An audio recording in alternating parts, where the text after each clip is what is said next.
Mahaba pa ba? Mahaba pa! Mahaba pa ang lalakarin, ngunit mahaba na ang nalakad natin. Ang bayan ng Binondo na matatagpuan sa lungsod ng Maynila ay ang lugar kung saan naitayo ang isa sa mga pinakamatatandang kalsada sa ating bansa, ang Kalye Escolta. Mahigit 4 na siglo na mula sa kasalukuyan noong ito ay maitayo, ngunit hanggang ngayon nagagamit pa rin ng mga mamamayan sa Binondo. Nagmula ang katawagang eskolta sa salitang Kastila na escoltar, na ang ibig sabihin ay samahan o ihatid. Ito ay dahil sa ilang katao na ang nawala noon matapos maglakad sa pagitan ng kalsada at isang ilog na ngayon kung tawaging Ilog Pasig. Nang dahil sa pangyayaring iyon, nagtalaga ng isang grupo, tinawag na La Escolta, ang gobernador sa panahong iyon na magbibigay proteksyon sa kung sino man ang daraan sa kalye. Sa huli, ipinangalan sa kalye ang pangalan ng grupong itinalaga upang protektahan ito.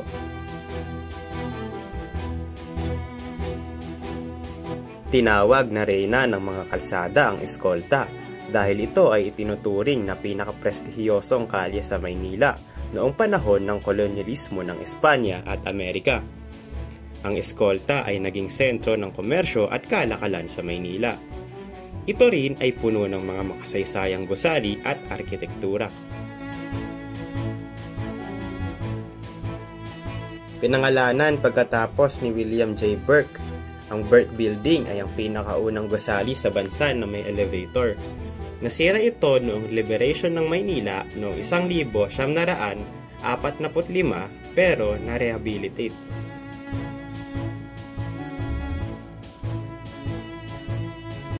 Habang itinuturing na isa sa mga pinakamodernong opisina sa Maynila bago ang World War II, ang Regina Building, nakilala rin bilang Rojas Building.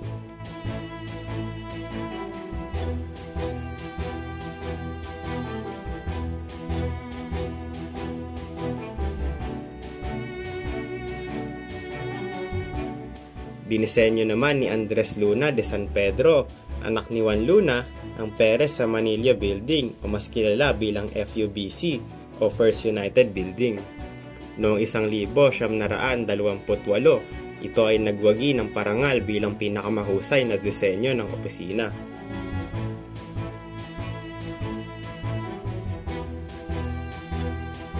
Ang mga gusaling ito ay nagpapakita ng kasaysayan at kagandahan ng eskolta bilang dating sentro ng kalakalan at kultura sa Maynila. Ang eskolta ang kauna-unahang lugar sa Maynila na nagkaroon ng mga modernong pasilidad tulad ng mga dekoryenteng ilaw, telepono at mga kalsadang aspalto. Ito ay isang masiglang hub para sa kultura, sining at negosyo at nagkaroon ng malaking papel sa iba't ibang yugto ng kasaysayan ng Pilipinas. Nagtamo ito ng reputasyon para sa karangyaan at naging shopping mecca para sa lipunan ng Maynila. Dahil sa mga katangiang ito, ang eskolta ay kilala bilang reyna ng mga kalsada at naging simbolo ng kaunlaran at kasaysayan ng Maynila. Ngunit sa kasalukuyan, maaari kayang muling makamit ng eskolta ang reyna ng mga kalye tulad ng tawag dito noon ang kanyang titulo?